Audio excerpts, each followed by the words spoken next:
Abandoned ship. We're not caring about this car. We're thinking about the next year. Exit clauses, yada yada yada. Hulkenberg is the blue shell right now. Angle grinder guy, he gets a raise. There you go. Whoa. He gets both salaries. There you go. What are they doing with the 5th and 6th seats? Yeah, it's just Weenie Hut Formula One Junior now. They don't fire up the same way that F1 cars do.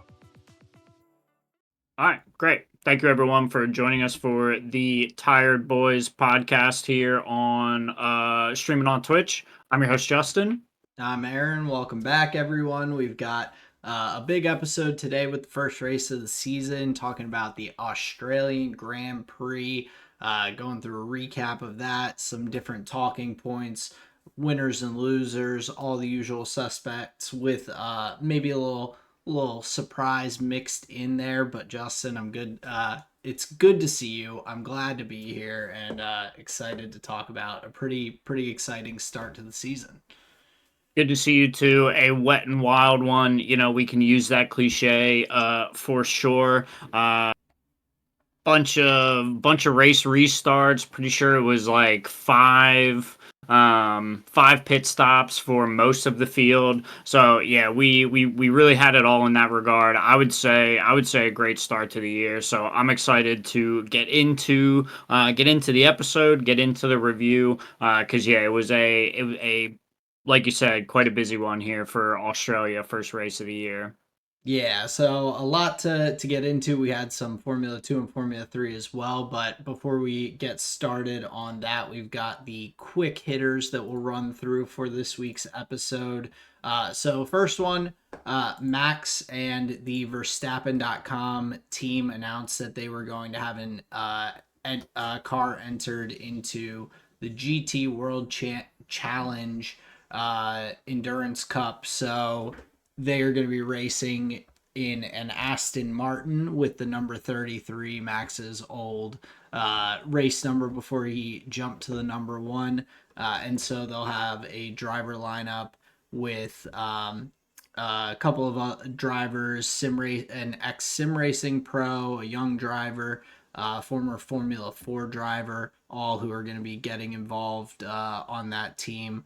So Thierry Vermeulen, who was in Formula 4, Chris Lolum, who was a sim racing pro, and then Harry King, who is the young driver added to that squad.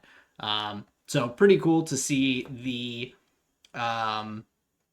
execution of something Max has been talking about for a couple of years, and something he's passionate about, getting involved in some of the other racing series, or giving that opportunity for some drivers from all over in that GT level. So a sim driver, former F4 driver. So yeah, kind of a neat opportunity for him to jump into there. Yeah, I agree, and it just kind of makes sense as a next point or thing to start working on, as a way to like give back to just the racing community in general. Obviously racing is Max's passion, but having a team in endurance car or like a sim racing team, effectively what that does is like give jobs to people, right? Give jobs to young individuals that are pushing towards, you know, the dream of being a professional racer. So yeah, it sounds like a logical next step to, you know, begin working on while he's still racing. So, you know, even when his career in Formula One racing is done, he'll be able to, you know, have other projects to work on and ways to like still be involved in just like racing in general. Makes sense to me. I think that's great. Or what should I say? I think it's great they're going into endurance car. That's what I mean to say. I think that's a very cool series. So happy to hear it. That's neat. Yeah, using some of his own success to kind of grow racing and opportunities for people. It's definitely a cool thing to be involved in. And yeah, like you said, when he's done racing, he'll have something else to fully focus on a little bit, or at least done in Formula One. Um, but the next quick hitter, we have the official name for the Madrid Grand Prix circuit. It will be called the Mad Ring, which is kind of badass, but also kind of silly sounding. Um, I'm hoping it's at least an exciting circuit, because if it's named the Mad Ring and it ends up being a pretty boring race, then there's just you can go down a whole rabbit hole of changing the name, the Bad Ring or the Maddening Ring, or you can just do there's a lot out there. That was just off the top of my head, so I'm sure some of those quick witted folks would be more apt at tearing it apart. But yeah, kind of a silly name, but a little amusing. The Red Bull ring, the Hungaro ring, like it's I come on, man. Yeah, I I hate that. I hate every letter of that. yeah, it's especially since it's a street circuit, like it feels a little bit funny to call it a name that would signify it as like being a standalone circuit outside of just that one time a year. Like the Red Bull Ring, the Hungaro Ring, those are formal racetracks that are set up throughout the year. So this is a yeah, interesting name choice, but I guess we'll have to see how that works out next year. Yeah, I guess we will, but not gonna be anywhere on my list of good or my favorite race names or Yeah. circuit names. Yeah, I think they might have to retool that. We'll see, but Send it back to the workshop.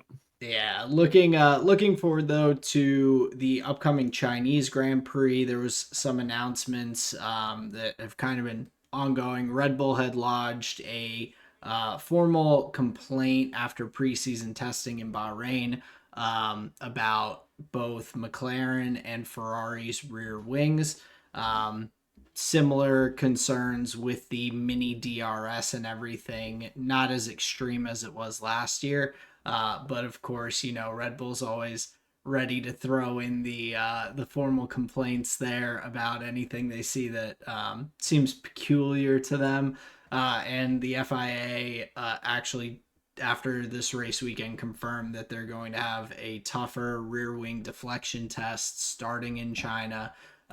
So trying to adjust the technical directives to ensure that no one's getting an unfair advantage. So a minor change that probably will make minimal difference. I heard they're actually gonna have Helmet Marco personally hop up and down on each of the rear wings, and whatever Helmet Marco set, like his reading is gonna be the true reading. So that's how they're gonna do it from now on. That would be a better use of his time than what he's currently been doing, making fun of drivers on the grid, including one of his own drivers. So yeah, definitely. Uh, Worth being made fun of though? Jury's out. I don't know. but I I don't think know. this might be a better use of Helmet Marco's time. And then finally, before we get into the "You Work Here" segment, Cadillac was officially confirmed, even though we've been talking about it for months now, as the 11th team for the 2026 grid. And so, leading into the "Do You Work Here" segment. Another name has recently popped up in terms of a potential driver option, which is the young boy Yuki Tsunoda. I think it honestly makes a lot of sense. Yuki's really shown his caliber as a driver. I think you and I both were um, kind of leaning his direction in terms of the Red Bull seat that was given to Liam Lawson instead. And so I can understand after being kind of in the sister team and held there for a number of years without getting that opportunity, that it makes sense to kind of go and see if he can help turn Cadillac into a top team on the field. Yeah, that definitely makes sense. Like, if I'm Yuki, a possible option would be to get out from under that Red Bull umbrella, where clearly there's like they're almost like spoiled for choice. It feels like they're um not making the strongest moves with the. I mean, like we talk about them as though they have four seats, right? Yeah. So for them to be in some ways what we as just two silly fans believe, that misallocating talent to their seats. Yeah, if I'm Yuki, I'd want to get out from under that, especially with the kind of changing of the guard as far as some of their like key personnel. Could be time to see what else is on offer. A new team coming in, there could be some real like fire behind a project like that. So yeah, if I'm Yuki, why not? So that's an interesting name to get thrown into the hat, and I'm all, as always, interested to see where it goes. And I think for Yuki, it would be a fine move.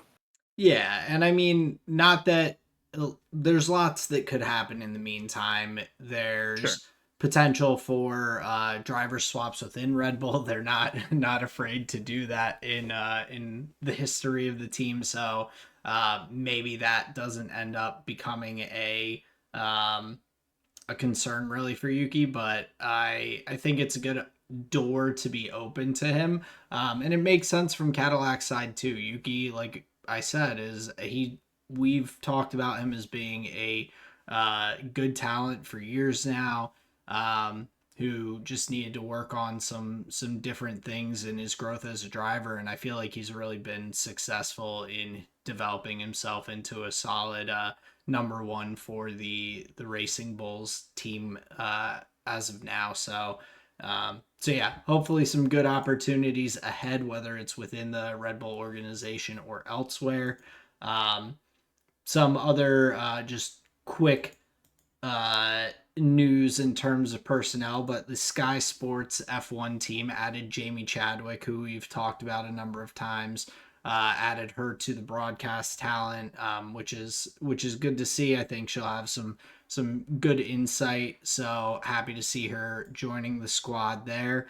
And then Jonathan Wheatley, who previously was the sporting director at Red Bull, is set to become the new team principal for Kick Sauber in April.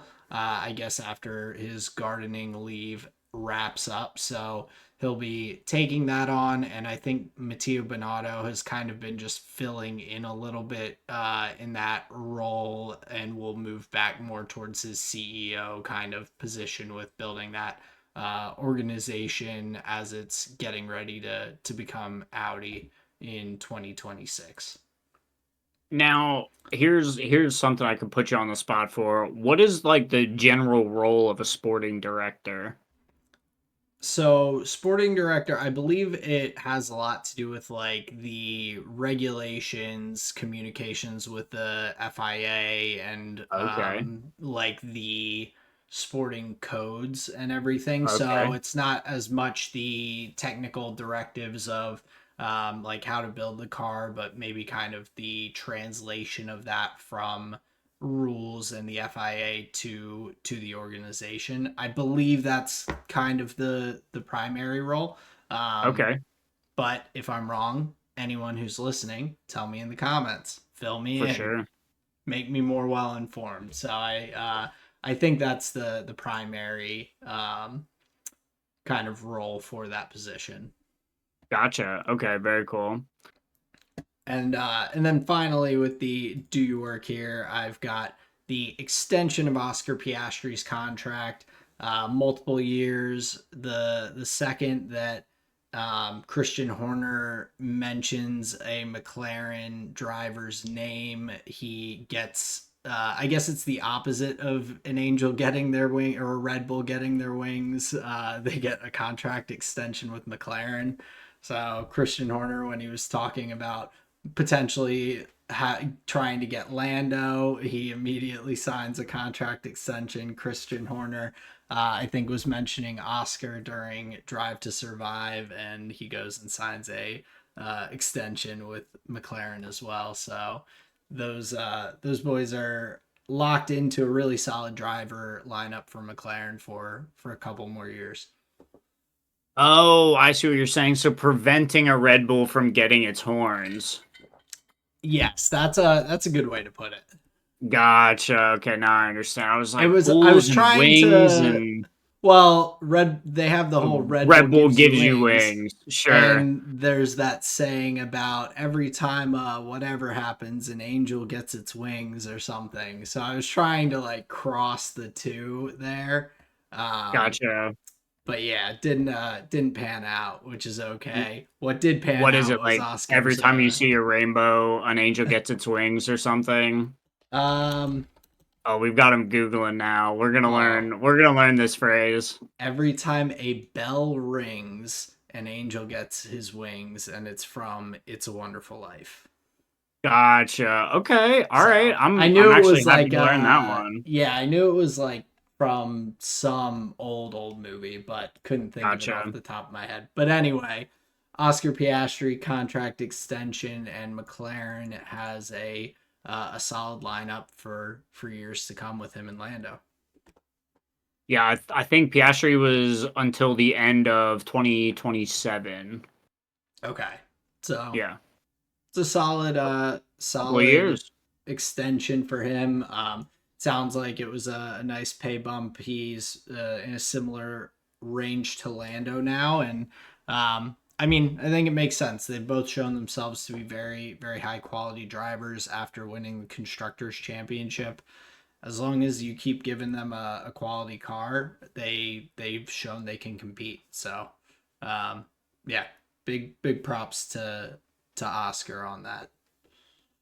Yeah, for sure. But I think that was all we had for you work here. I want to get into some of the feeder series conversations. Before we get into that, I just want to say thank you very much to anybody who's listening.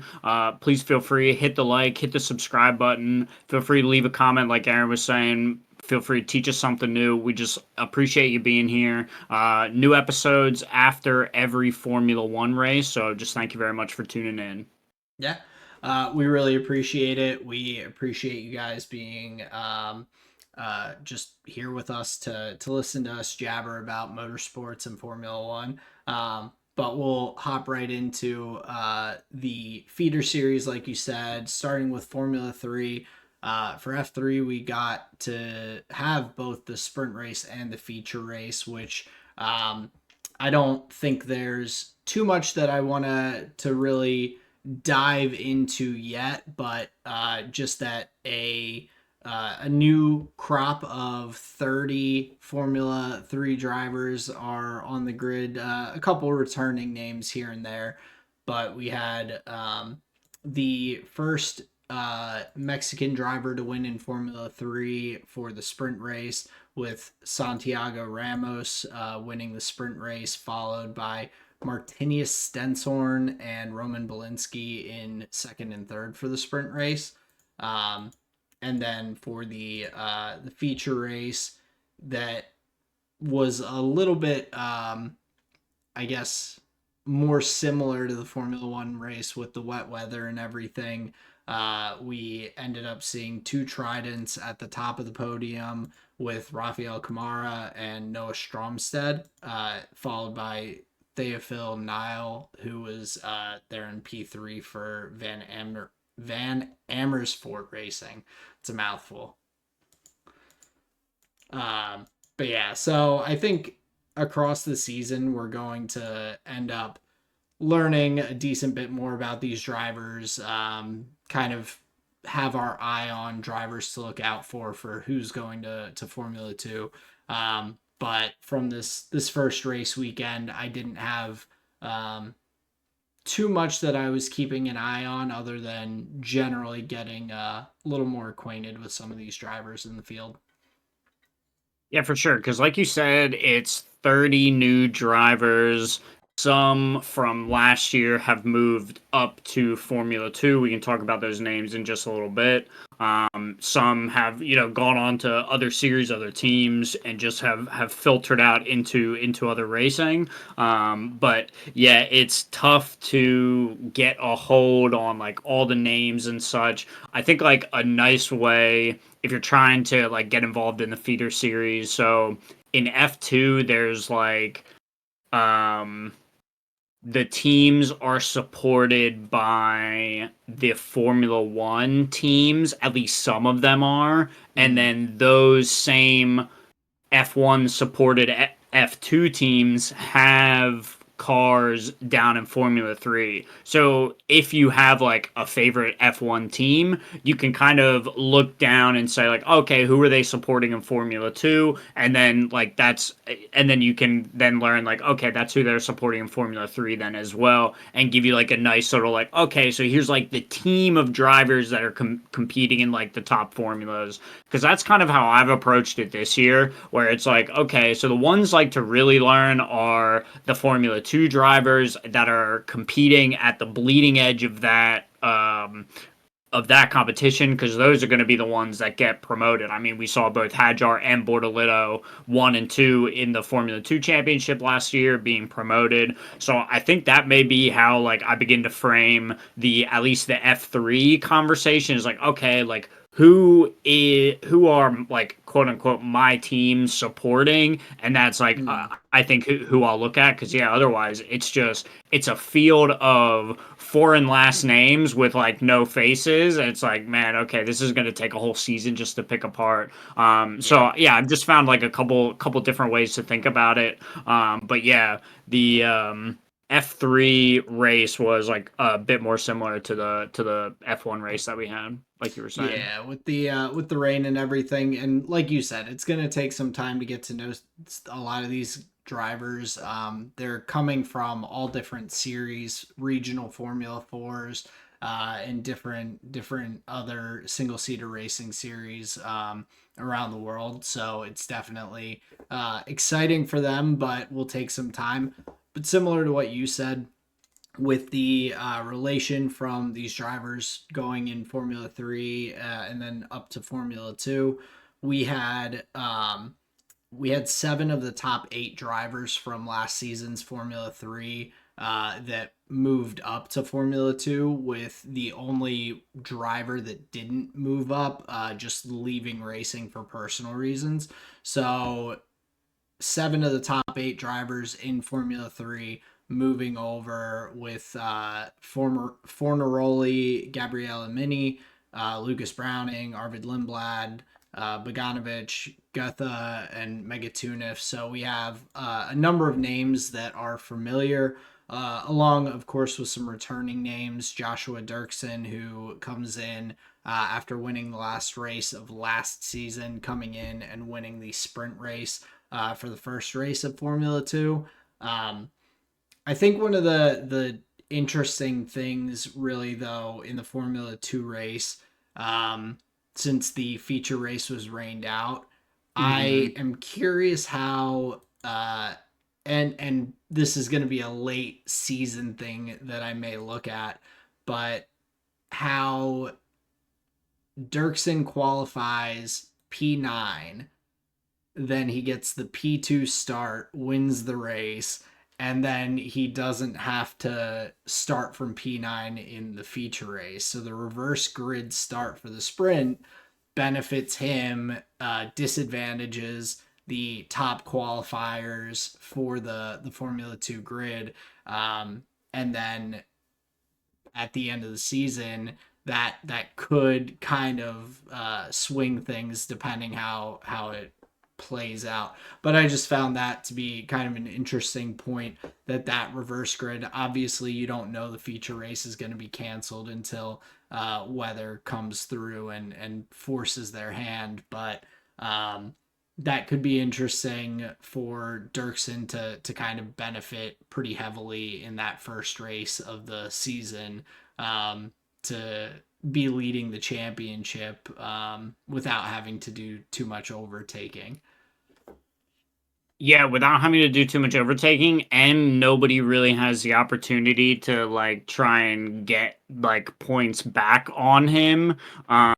So he gets kind of a like home field advantage almost going into other races. Because what am I trying to say? Because yeah, there was like a points paying opportunity that was missed, and you're saying because he's like a P9 like driver, he's in like the Well, P9 position. right. So he finished P9 in qualifying, and so for the reverse grid start for the sprint race, he starts P2 because they flip the top 10 for that Right, order. So he benefits from that sprint race and then doesn't have to take his licks, I guess, starting down in P9 for the feature race because it never happened. So, yeah, he misses out on some points there, but some of those drivers that would have been starting at the top, Gabriella Mini, Victor Martins, Jack Crawford, all those guys that would have been starting one, two, three, just start further down the grid, get less points, and he kind of makes out like a bandit on the weekend. So that is one of those kind of peculiar things when it comes to the reverse grid. Of course, like I said, you don't anticipate that happening, but definitely a funky way for things to pan out in his favor and against some of those drivers that qualified a bit higher. right, and missed out on a starting opportunity where they're in the advantage position. Right. Right, heard. Okay, yep, I understand now. Yeah, that's an interesting point. Yeah, but the way racing is, like, there's gonna be just some other dumb scenario where, like, Oh, 100%.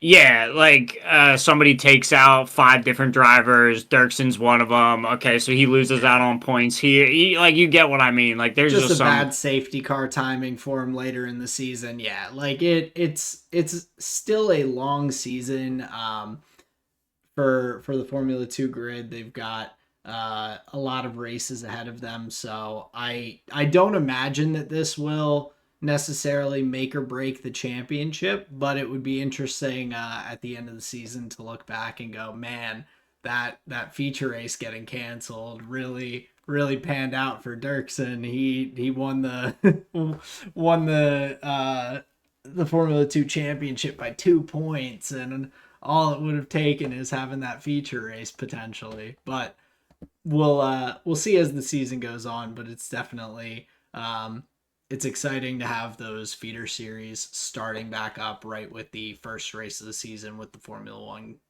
calendar as well. Yeah, I agree. I think to your point of like an interesting thing to check in on, like basically how tight is the battle throughout the year. Mm-hmm. The tight or the shorter a series season is, like the smaller number of races, because they don't have as many as like the main, the main series F1. Right. The fewer races you have, like the more, like the greater those lumps actually are. They're like magnified because you just have less opportunities to like make up for it or like do better next time. So yeah, it will be an interesting added layer as we watch that championship go through, because yeah, what you're saying, like effectively one full race, one full points paying opportunity is taken out. So yeah, that'll be an interesting one to follow. Like we said, Dirksen gets the head start, everybody, with the first P1 of the season. So yeah, Formula 2 off to a start, that's for sure. Yeah, absolutely. So we'll move along into the Formula One Australian Grand Prix recap. But before we do, we have a new segment that we wanted to go ahead and toss in here. So Justin, I'll let you take the lead. Yeah, I guess moving forward, it will be a new segment, but this will be the only one that's repeated so far. if you're looking for that sweet, sweet Tired Boys content, we've got a nice, like, timeless episode from last year, Get to Know Australia. We do a deep dive on, like, the Adelaide era and, like, a whole bunch of the other, like, standout races from the Albert Park era. So if you want to learn more about Australia, go check that one out. That one's on the YouTube channel. But today I've got Aaron in the hot seat for a little bit of a quiz. See how well he knows Australia. It tends to be and has been historically one of the first races of the year. So you know some wild things occur. So we'll see how well he knows the race. Now, Aaron, I've got 5 questions lined up for you. Three multiple choice, three answers I'll give you. Are you ready to be in the hot seat, sir? Yep, let's go. All right. So for everybody playing at home, feel free to answer along with us if you think you know. Now, Aaron, first question: in which city was the Australian Grand Prix previous held? Before Albert Park, which has been used from 96 to today. So the previous city where the race used to be held. Is it A, Sydney, B, Adelaide, or C, Perth? That would be B, Adelaide. You are correct, sir. It is B, Adelaide. Question number 2 here. How many turns does the current layout of the Albert Park circuit have? A, is it 14 turns? B, is it 18 turns? Or C, is it 16 turns? 14 turns. A, 14 turns. Is that your final answer, sir? Yes. You are incorrect, sir. It is 16. Oof. Okay. Damn, dude. I thought you were watching the race, but I guess not. That was a I was. layup, sir. That really Okay. was. I was yeah, that caught me slipping. All right, all right. Couple more opportunities here for you. Who is the only driver to win here 3 times in a row? A, Lewis Hamilton. B, Ayrton Senna. C, Michael Schumacher. I'm gonna go with Michael Schumacher. That is a good guess, sir. Michael Schumacher is correct. From 2000 to 2002, Michael Schumacher was the winner of the Australian Grand Prix. So nice one there. Now, only a couple more opportunities here for you. Now, question number 4. Till when does Melbourne have a contract to host the Australian Grand Prix? Is it A, 2051, B, 2029, or C, 2037? Is this contract with Formula One or with? Yeah, yeah. Okay, so oh, let's go. So it was. What were the three options again? 2051, 2029, or 2037. This was in the news recently. I'll go with 2037, but I have no Ah, that is idea. a good guess, sir. That is a good guess, sir. You are correct. All right. 2037. We have the Melbourne circuit here for a while. It's definitely a classic, and you could see the FIA definitely enjoys it. So we are locked in for that till 2037. So that's a long time. Now the last question here for you, sir. I was born in 1992. Who won the race that year? Is it A, Ayrton Senna, B, Gerhard Berger, or C, Damon Hill? They were all racing at the time. None of these are like a trick No answer. trick question. I'll go Damon Hill. Fair guess, sir, but it is B. Gerhard Berger was the winner of the 1992 race. All So right. 3 for 5 on Australian trivia. This may Not my be best stat. not I'll your have best mark, to sir. improve for future hot seats, but that is the hot seat for Australia. I would say Aaron got burned up on this one, but hopefully he'll be able to do better next time. Yeah, so if you did better than me, let us know in the comments. I'm sure there's plenty of you who did.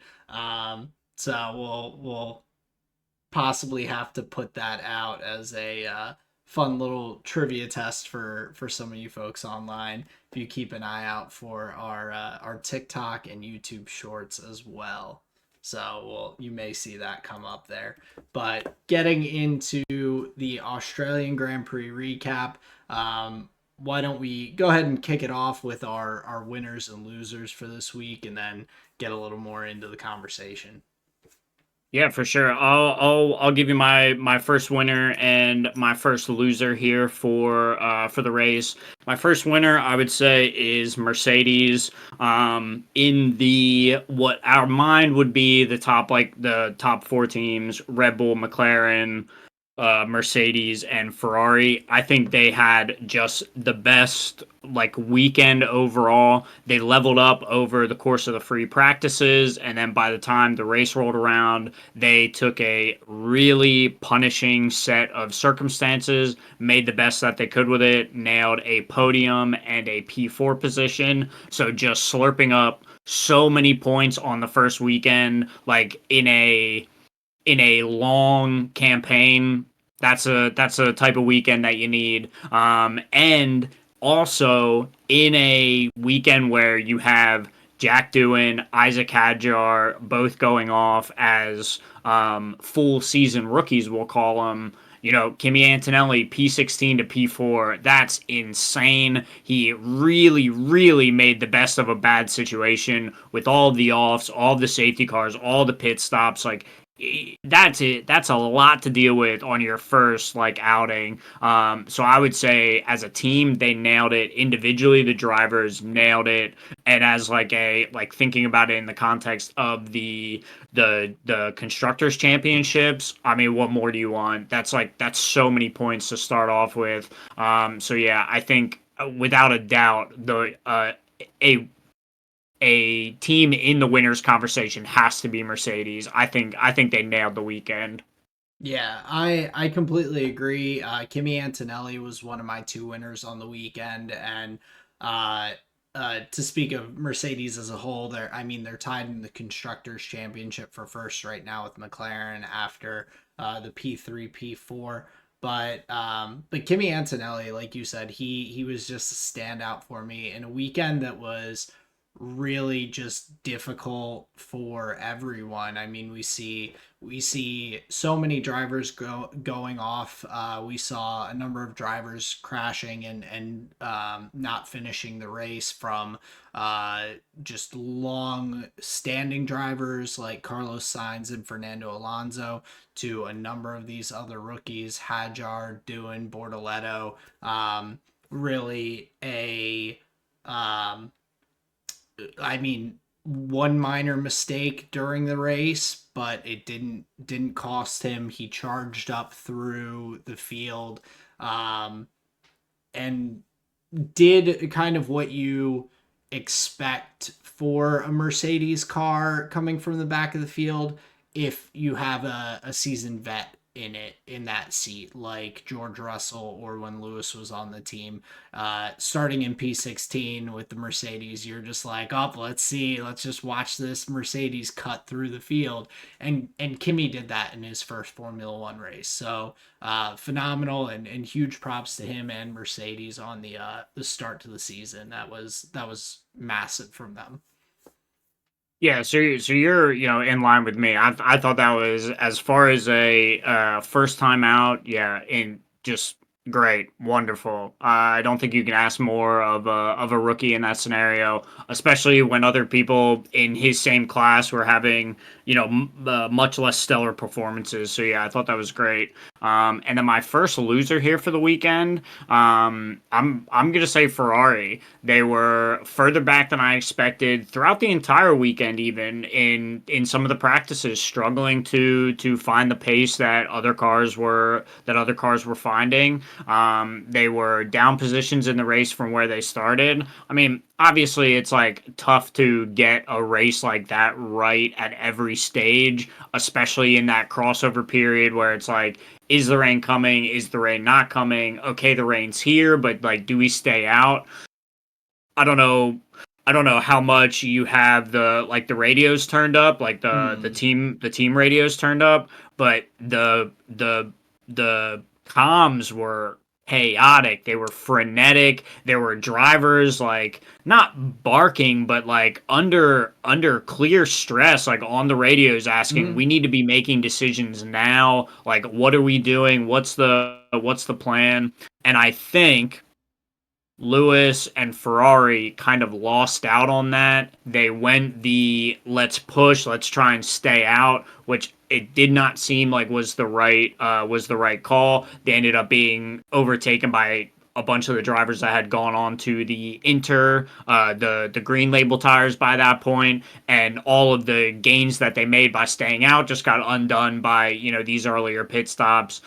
So unfortunate in that regard, and this is not the first time, nor do I believe it will be the last time that we're talking about the failures of a Ferrari team, not on the driver's side of it, but on the pit wall side of it.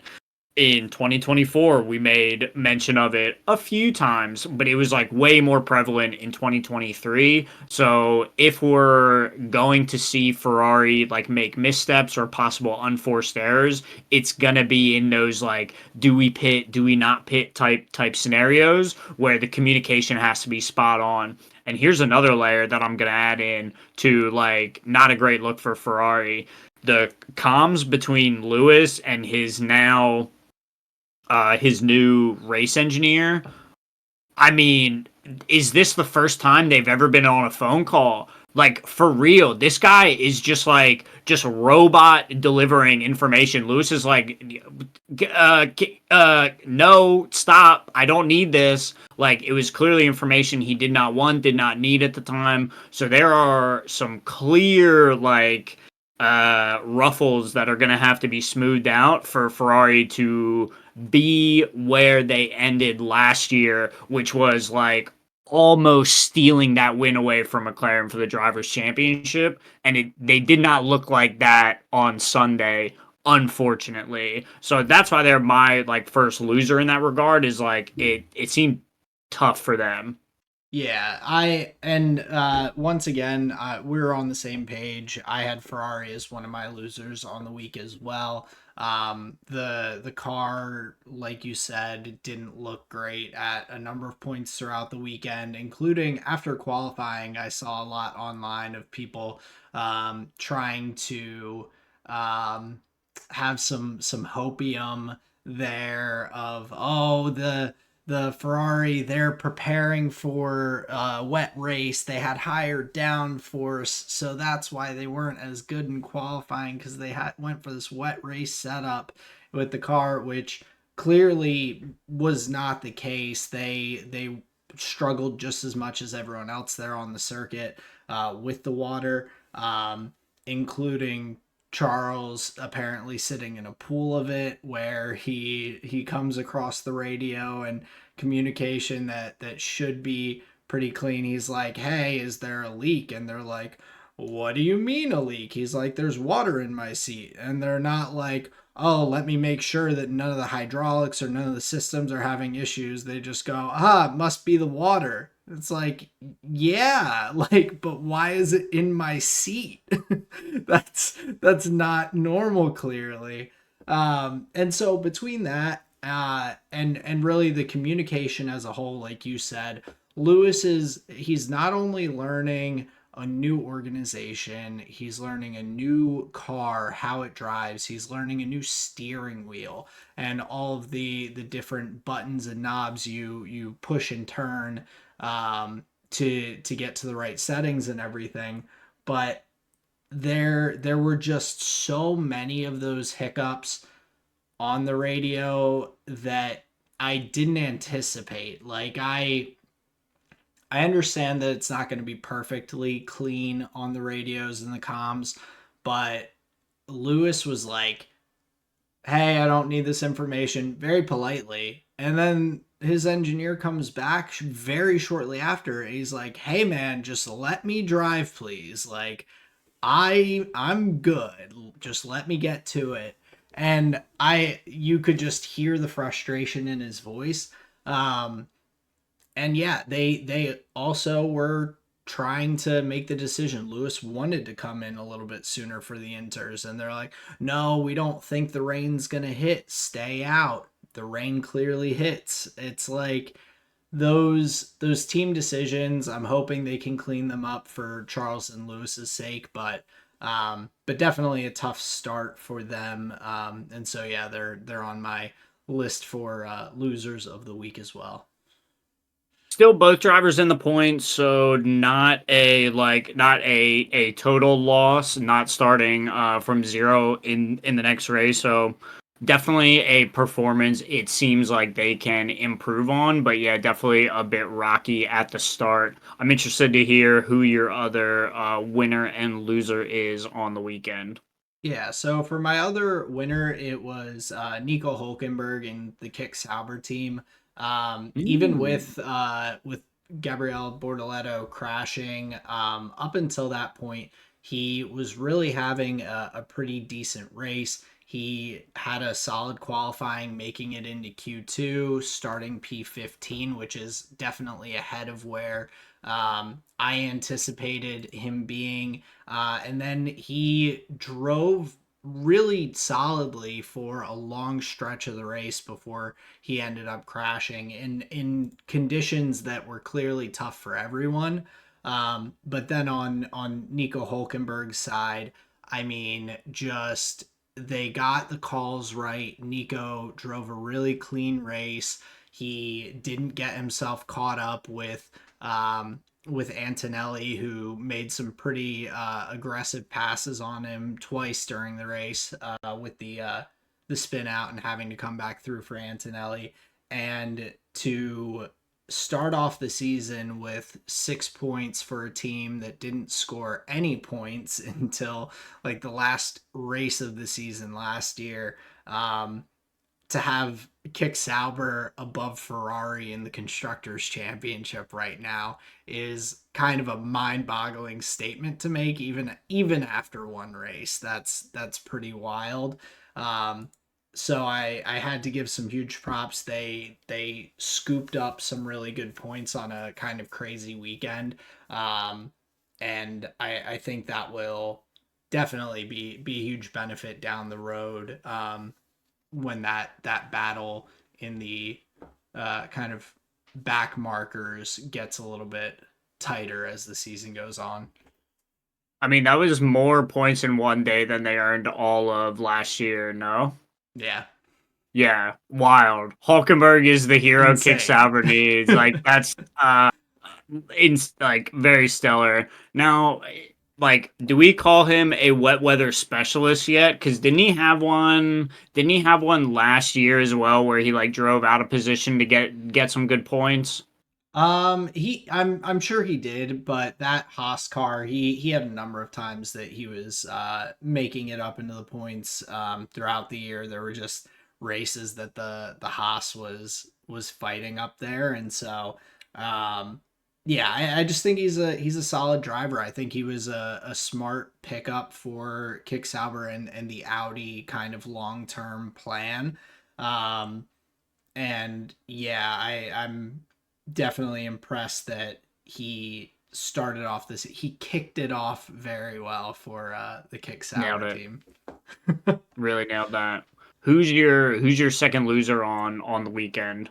So my second loser on the weekend was Liam Lawson and the Red Bull squad. And partially because he's taking a lot of flack for it, whether you think it's kind of due to him or still a little bit early to be so harsh. I mean, he's learning a new car. It's his first full season that he's going to be in Formula One, so you have to give him a little bit of a break. But to have the kind of performances, even in the practice sessions, he's finishing with times that are in the back half of the grid in every session. Then comes into the race, ends up crashing, has a poor qualifying performance as well, where he's out in Q1, down starting in P18. Just a really uh, bad start to the year for him, and I think kind of the opposite of what he and the Red Bull organization would have hoped, putting him into that seat. And I hope he will just improve throughout the year and be up where that Red Bull should be. But definitely a tough start for him, and um, with it some kind of negativity towards him coming from, like, hey, the questions about, is this the right guy to have put into the seat? People were questioning it before the season. Now after that start, it brings that question to the forefront a little more easily. But it's a very, very long season. No one should be writing him off yet, but definitely not the start he would have wanted. Yeah, for sure. And I don't know. Yeah, I'll just say it like this. I feel like the growing pain should be quite short, if at all. And it feels like this may have been like using up all of his goodwill maybe in one weekend, because it was pretty tough, especially the qualifying, because he lost out not on pace, he lost out because he got his lap times deleted. So is that like an unforced error? Was something wrong with the car? So yeah, not like something crazy happened, but just time deleted, and then that's just like a mismanagement of your session overall. I don't think yeah, I mean, I'm not in the office or whatever, but I doubt Red Bull wanted a guy that needs time to get comfortable. I feel like Right. they want to be winning like today. Or the expectation, I know the car didn't have the pace of the McLarens at the front, even with Sure. Max driving it, but Sure. you expect Liam to be in the points at least in that car. Because it did have better pace than the Mercedes, than the Ferraris on the weekend, and a lot of the cars who were starting ahead of Liam. And what you would hope is that he cuts through the field kind of like Kimi did in the Mercedes. But Mhm. even the start of Liam's race, he really wasn't making major inroads through the pack to get up towards the points. He moved up a couple of places here or there early on, but really did not have, even prior to his crash and DNFing, like, did not have the kind of drive that I would expect someone in a Red Bull to have from the back of the grid, even in the wet conditions. Yeah. So I think overall pretty tough. I was going back and watching every Scooby Doo special I had. I was cracking every book on voodoo that I could find in the library, and I was wondering like how curses come about. And I was like, is this second seat just like cursed? No matter who they put in, the hex is present, and it's just gonna mess everybody up. I was watching I was watching that Disney Pixar film about the girl who gets the food shop in the bayou. I was learning about all that dark magic. I was just trying to get a sense of what happened. I Just and anything and everything. anything I could get my hands on to learn about it. But yeah, I'm just worried that he's cursed. But yeah, we'll see. We'll see what happens in the future. I'm gonna let my fanboy colors fly. I think my second winner is Lando and McLaren. I think in a world where they're the world constructors championship defending team, I think this is a great way to start. P1, P2, most of the race, great qualifying session. Unfortunate for Piastri, I would argue. Bit of a misstep there. Everybody was making mistakes. His ended up, at least he was able to get off that grass. Like that was a miracle in and of itself. So even he was able to recover. He was down at the bottom. Makes it back up into P9. He at least gets 2 points.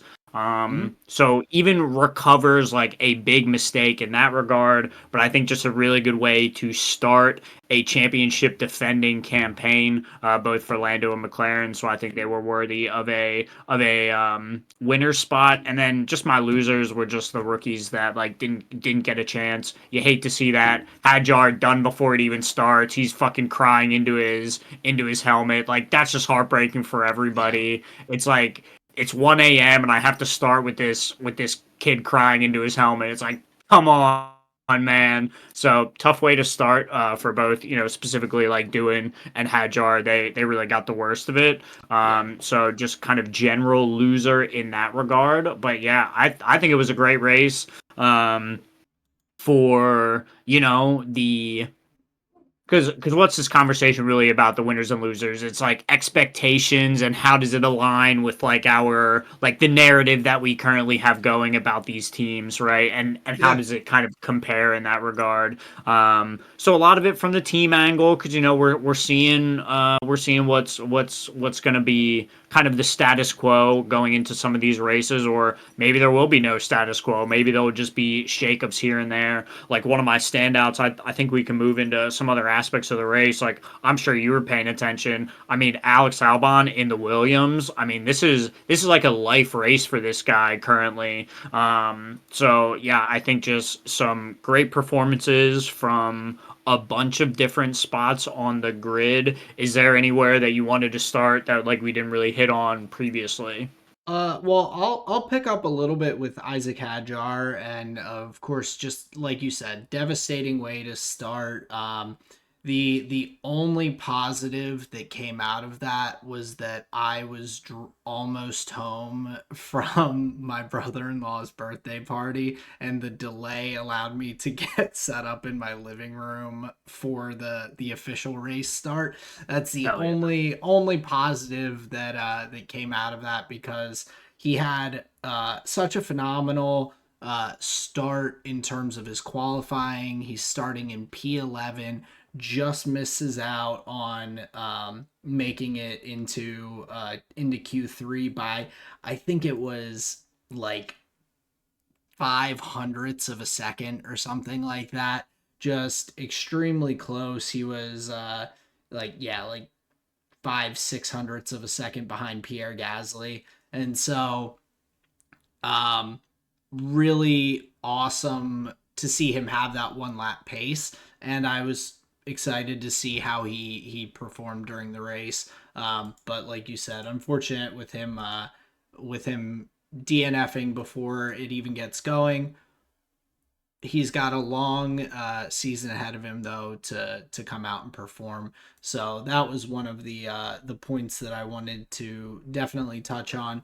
But like you said with Alex Albon, uh, the Williams car really had a lot of pace that I don't think anyone fully anticipated leading up into at the very least Bahrain testing. But having two cars into Q3, Alex Albon finishing up there in P5, getting some huge points for Williams early on in the season.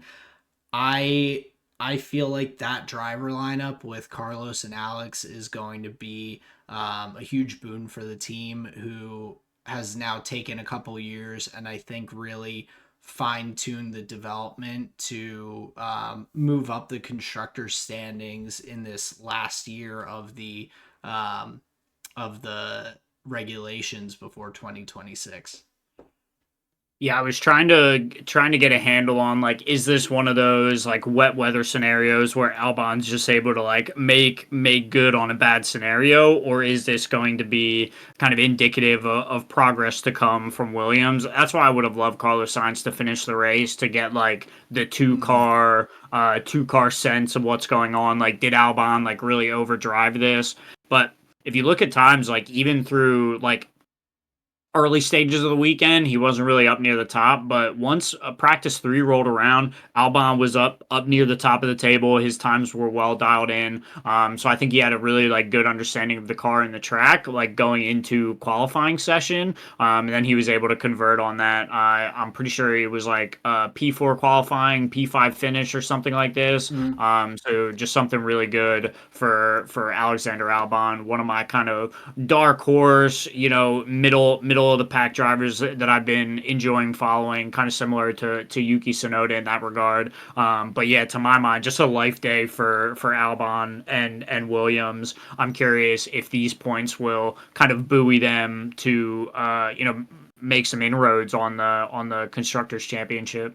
Yeah, I mean, because 10 points is massive when it comes down to that kind of tail end of the constructors standings. Looking at last year's constructors standings, I mean, the Williams team had 17 points overall, more than half of the points that they had last year in the first race. Hmm. And I mean, when you have Alpine with 65, Haas with 58, Racing Bulls with 46 points at the end of the constructors last year. I mean, 10 points is massive when it comes to that constructors fight. So I think it would have been great to have Carlos up there because qualifying P10, I think he definitely could have brought some additional points in for them. But yeah, I think that's massive from Alex Albon to bring in those points. The other person who I love to talk trash on, but I have to of course give him his props. Lance Stroll. He very quiet P6. No mistakes, no issues. I don't even think I saw him for a split second on the cameras throughout the race. They were focusing on other battles, other incidents, but drove a clean race to that P6 finish. Um, Big for them, especially with Alonso going out and crashing to pick up 8 solid points there with Lance Stroll. That's a nice haul for him and a in a uh, crazy race week where there were only two teams that bagged points with both cars if I remember correctly. uh Maybe no, three teams, I guess: McLaren, Mercedes, and Ferrari. There were a lot of points up for grabs for some of those midfield teams, and so a solid drive from Lance. Yeah, we'll see if it can continue historic behind Fernando Alonso guy. But he, like a lot of other drivers, make a mistake into the wall late into the race. So outperformed his teammate in that regard. We'll see if it can continue at any of the other tracks. But yeah, more of a exception performance rather than a rule for Lance Stroll, I would say. Yeah, and I think the only other major notes that I had really from the weekend. So one, I was just a little disappointed with the production to some extent from Formula One and F1 TV. I was talking about it in the Discord during the race, but I was very like disappointed to see them having significant issues with like the live timing and things like that. It especially during such a tight race early on with the weather and everything. The gaps between drivers were not updating except every lap for a little bit, and then they completely took them off screen for probably 10 laps or so, where everyone's going around and you can kind of see the gaps with Lando, Oscar, and Max up towards the front, but without being able to see that timing at all, or even when it is just updating as they cross over lap to lap. That was a bit frustrating from a viewership perspective for me. I'm hoping that they can fix it, but to have it not working properly for the first race of the year and then to just take it off entirely to try and fix it partway through, it was like I'm pretty sure during that period where there was no live timing was when Max dropped off from being a second off the McLarens to 15 seconds off of them. And so it was really kind of a detriment to the viewership to not be able to kind of see that as it's happening and go like, okay, Max is lapping X amount slower than the McLarens each lap and all. So that was one note, and the other one that I think I want to kind of get your opinion on a bit more Okay. was with the McLarens, the call for them from the pit wall, first race of the year, to have Oscar hold position until he has a little slide and drops 3 seconds back. They're like, oh, you're half a second back from Lando. Don't pass him. Drops back to 3 seconds behind him. They're like, race on, buddy. Like, having team orders first race of the season, I do understand you don't in the wet weather and everything, you don't want your drivers to take each other out and everything, but it's so early to be throwing team orders out there, especially when you have two drivers that you clearly think highly of. You're signing them to these long-term contracts.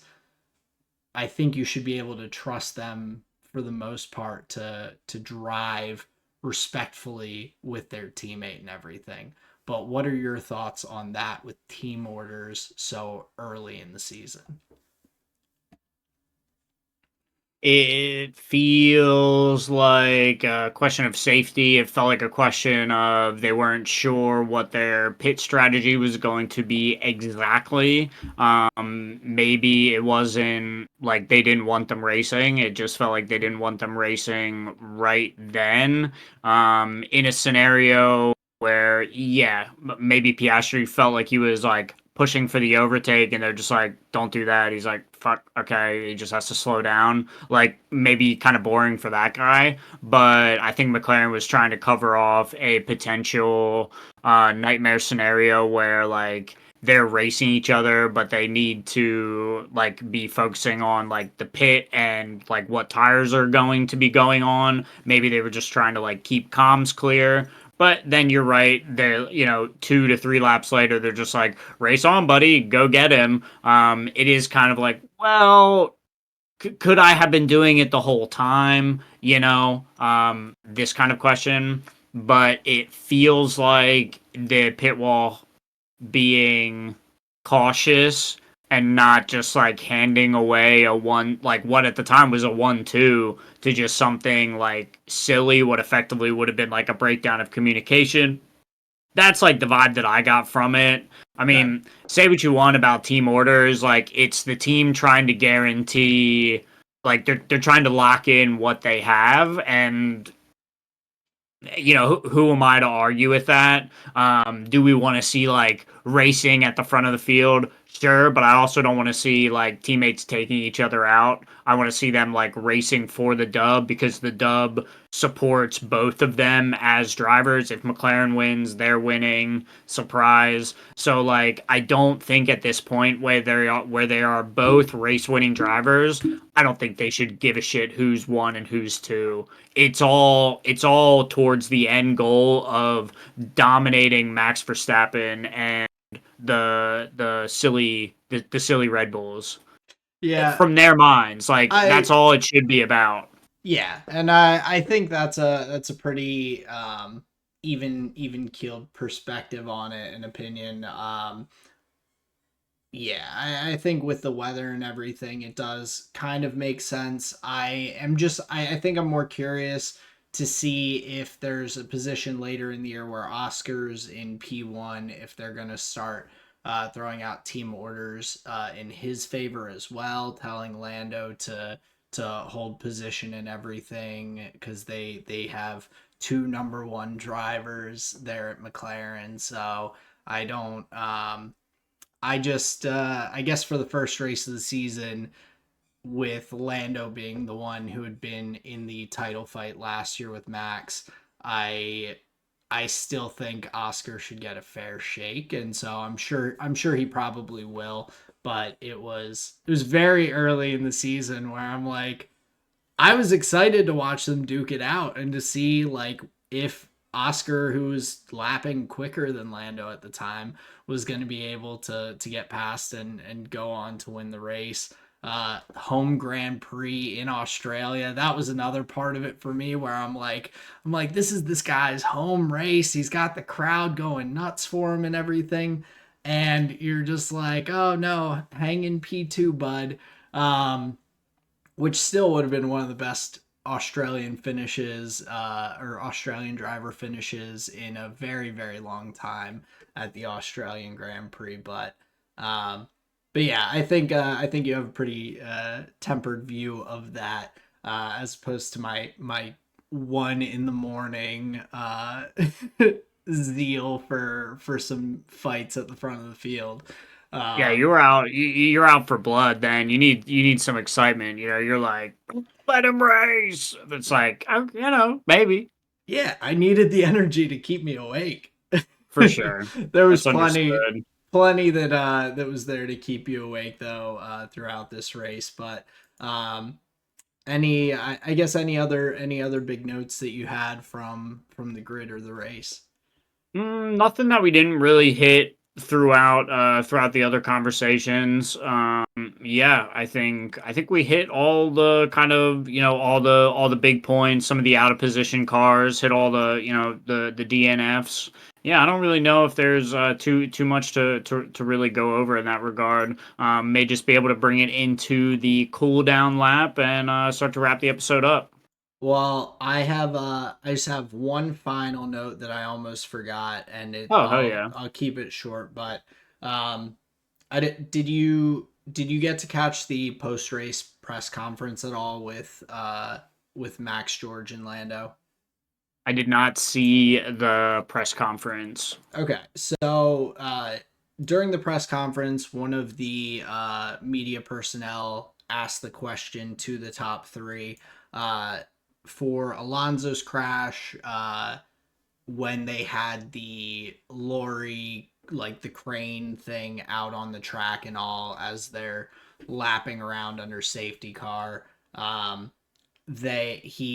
This media person asked if they felt like the race should have been red flagged or if they were comfortable driving around that on the track and everything, the machinery and equipment to remove Alonso's car at an area of the track that is pretty narrow.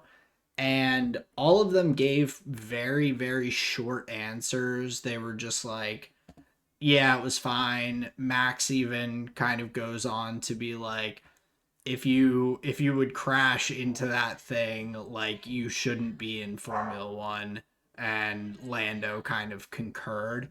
But it brought to my mind the question of we had these new FIA regulations about not criticizing stewarding decisions and things like that. And from the previous answers they were giving in the press conference, they were a little bit more long form, um, having a little more dialogue to answer those. And this was just very muted, very short, and it kind of stuck out as a little bit odd to me. Not that they would like be fine with the decision, like, hey, that's neither here nor there, but it almost came to my mind that like I wonder if they've been given this direction from the teams and their media planning to if there's questions that come up about FIA decision makings, like, oh, do you think this should have been red flagged, or oh, do you think that this or that was the right call from the FIA, that the answer was very just like short, like, yes, the FIA was fine, everything is good here, blink twice if you're like, it was something that stood out, and I want to kind of keep an eye on it throughout the season to see if that's something that kind of continues or is an effect of that new rule put in place. Yeah, that's a really interesting question. I will have to get back to you in literally like 15 seconds. I need to go and unlock the door. So give me 1 second and I will give you a well thought out answer to that question. All right. So while Justin is unlocking the door, I want to hear what you guys have to think about this. Is the FIA and their new regulations shutting down the excitement that we could hear with drivers popping off in the press conference? I don't know. Could be, might not. I could be just jumping the gun on the FIA, but who knows? Maybe I'm just maybe I'm right. Maybe I am jumping the gun a little bit early. I don't know. I don't know if you're jumping the gun. It is maybe one of those areas where they're just kind of withholding like critical judgment. Maybe it is just like a steward decision. If the powers that be believe it's safe for this to be out, then whatever. Maybe that is like their just true opinion of like, yeah, if you're gonna run into a big yellow lorry with like a floating car like hanging from it, like while everybody's on the circuit, you've done something dreadfully wrong, and yeah, you probably shouldn't have been here in the first place.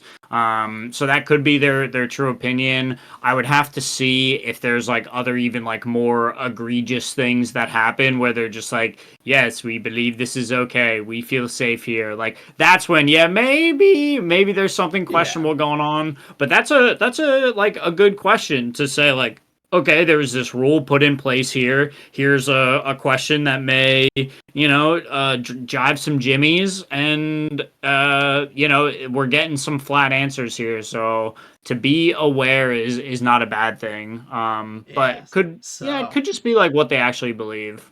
yeah. So FIA, I'm watching you. My eyes are open. My third eye is ready to find anything that you guys do wrong There you that go. makes it so I have less entertaining press conferences. So I'm watching you, and you better know it. Hell But yeah. yeah, to wrap out this week's episode, why don't we go ahead over to the cool down lap for this week? That sounds great. Hit me with yours, sir. I promise you'll have my undivided attention this time. I won't need to hop up.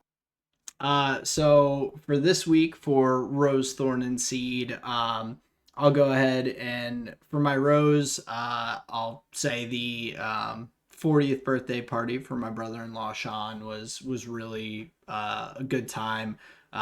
His wife Jenna did a great job with all of the decor. It was music themed. He's a big rap fan, so uh, lots of different album arts and different decor and everything to spice up the decor in the house for the party. It was pretty fun. Um, did some whiskey tasting while we were there, so had a really nice time with that. Um, my thorn for this week is just the process of getting back in shape. I've started running again, which will be part of my seat as well. But um, getting back into running after a winter of not doing too much physical exercise has left my body a bit more sore than usual. I've been trying to stretch and stay hydrated and do the important proper things, but definitely that first couple times working out after you haven't in a while puts a little bit more stress on the body. But for my seed, I'm just excited to be back running and kind of starting to build up on my distance and everything very early in the year. One of my goals for this year is to run a half marathon and to hopefully do that without causing my body too much, without causing injury. I can feel some pain and I can feel some hurt from things, but without being injured, that is the big goal. So for my seed, I'm happy that I've gotten the start early to ease into this thing a little bit better.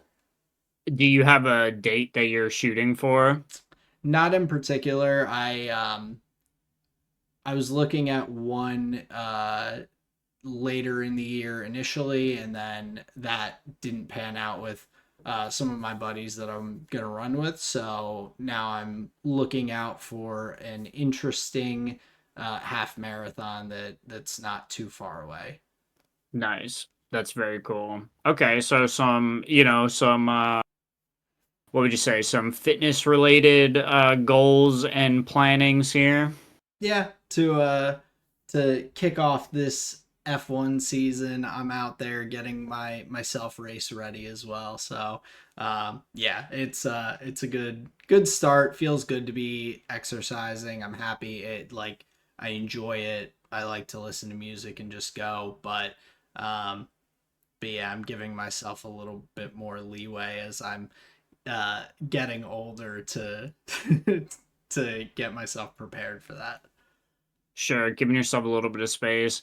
You're talking about your brother-in-law and the hip hop themed birthday party reminded me of something that I wanted to tell you. I was listening to Oh man, this is gonna bring in just so many elements here. I was listening to Lupe's Tetsuo and Youth. Okay. You know the song on there, Adoration of the Magi, where he Mm. talks about he's like referencing a couple different like album covers. He's saying yada yada, you just a baby, yada yada, you just a baby. That song, Adoration of the Magi, I thought it was just like, oh, he's a creative guy. But I learned through Assassin's Creed, the video game, that Adoration of the Magi was actually I believe it was a Da Vinci painting.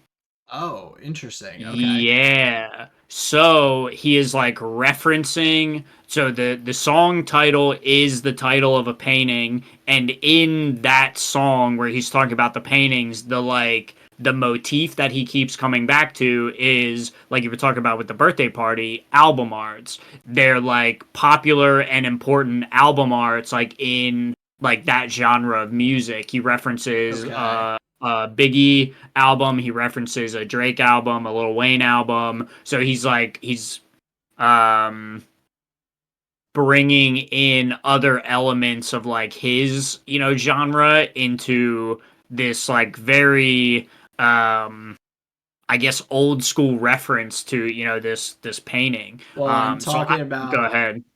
talking about the baby, I'm assuming Adoration of the Magi is a picture with the baby Jesus. You nailed it. Or some biblical baby. I don't know if it's like Jesus Well, himself, but it's like another similar scenario. I think Yes. the Magi are the three wise men that went to Oh, Bethlehem when Jesus was born.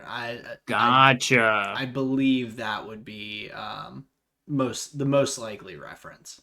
Gotcha. So now we're learning. Yeah, so I There we heard that go. the other day and there were like some connections made. I was like, "Holy hell, I got to tell him I about that." I Just love that when you haven't listened to something in a while and something new just sticks out to you that is either something that you like. I For me, it's a lot of times things that I just didn't know what that was, and then all of a Mhm. sudden I hear about it separately, and then I go back and I'm like, wait, what? That's what they were Yep. talking about. So yeah, very cool. So I thought that was a great one from Lupe, the master. But I'll give you my rose thorn seed here very quickly. So my seed here, just some small future talks that Sarah and I have been having, just sprinkling in a little more about maybe where we'll be soon, as opposed to just like what we have going on now. Okay. So that's been like kind of interesting and nice. My thorn here for the week similar in the vein. I was telling you about starting the Assassin's Creed games and playing through some of those stories. my little perfectionist brain is going nuts at the achievements, because like part of a reason you play a game is like, well, let's see how many achievements I can get, and some of them feel so easy where it's like, oh, I could do this one, but, and here's my thorn, is it worth achievement hunting if 100% is not possible? And it's not a whether of commitment. It's not even a question of commitment. I could be committed to 5,000 this or 10,000 this, whatever it is, but it's the question of like, you have to be signed on to multiplayer. You got to get 5 multiplayer kills. It's like, well, guess what? Those servers aren't on anymore, which means like Hmm. you just effectively cannot get that achievement. Ooh. So my heart is between like, okay, how much do I care about all of the achievements if I can't get all of them? Do I just try and get as Okay. many as I can and whatever? So that's been a thorn in my side where like there's a couple games that I won 200%, but I'm not sure if I like if it's like if I'm factually able to. So Gotcha. yeah, so that's been keeping me up at night. And then my rose here for the week, I don't know if you heard about this, but the first new international League of Legends tournament happened this past week. It was the first stand tournament. It was the first time they were bringing the new Fearless draft to Hmm. international, and it was definitely a League of Legends tournament that happened. We have to say that. The one good thing that comes out of it is the Fearless draft. I truly believe this is the best thing that League has done since like bringing the dragons in basically. I think the drafts were very interesting. Puts a lot of pressure on individual champion pools and knowing different matchups and having like a really good understanding of the pick ban phase. So I thought that was really fun to see. I watched it all through the perspective of Cadril, the LEC analyst who used to be on the cast. He has like a YouTube channel where he just like he basically like does his co-stream, Yeah. and my God, is he funny and also very knowledgeable about the game. So I thought that was really Uh-oh. fun to watch that tournament through kind of through the eyes of Cade drafting and kind of get an in-depth understanding of kind of what these teams were trying to do internationally. We saw the Korea representatives, China representatives, and a couple other teams going head to head. So that was really fun. Definitely kept me busy. But yeah, that's my Rose, Thorn, and Seed here for the week. Nice, very cool, and yeah, Kadril's super insightful and intelligent about that stuff. I have heard of the Fearless draft, and I think it sounded like a really good way to mix things up. I think it adds a wrinkle into the strategy and planning for teams, and with the amount of champions that are out there, I don't think it really limits you from like for a team from being able to play a certain play style, which is cool as well. You don't have to, um, you're not pigeonholed necessarily. There's enough variety out there to still kind of play around your strengths and everything. Um, but yeah, I think I'll have to check that out a little bit. I saw that there was the international event. I didn't get to pay much attention to it, but that may be something I go back and peek at a little bit. Definitely highlight worthy. You know, the matchups weren't like really insane. Obviously, it was just like 6 teams round robin, so not like the most intense matchups. But yeah, the Hanwha Life esports versus top esports, that was a pretty good matchup. But yeah, overall, just to see the different drafts that the teams are coming up with was really interesting. So from that perspective, I think you'd have a lot to sink your teeth into. But that is our Australian Grand Prix review here for the start of the 2025 Formula One season. I don't know if we hitches with it, but if you missed it, it was Lando Norris P1, Max Verstappen P2, George Russell P3 for the podium there at the Australian Grand Prix at Albert Park. Another one for the books. This one was a great one. I enjoyed watching. I enjoyed chatting back through it with you here, Aaron. Any final notes? No, just keep an eye out next week for our upcoming episode after the Chinese Grand Prix that we've got back to back F1 races to start the season. It's going to be a 3 a.m. race. We'll see if Justin and I are awake for it live or if we're recapping in the morning. But either way, you guys enjoy it, and we'll see you on the next episode. Don't forget to like, subscribe, and follow. We appreciate y'all. This has been another episode of the Tired Boys podcast. Thank you everyone for listening. Peace out. See ya.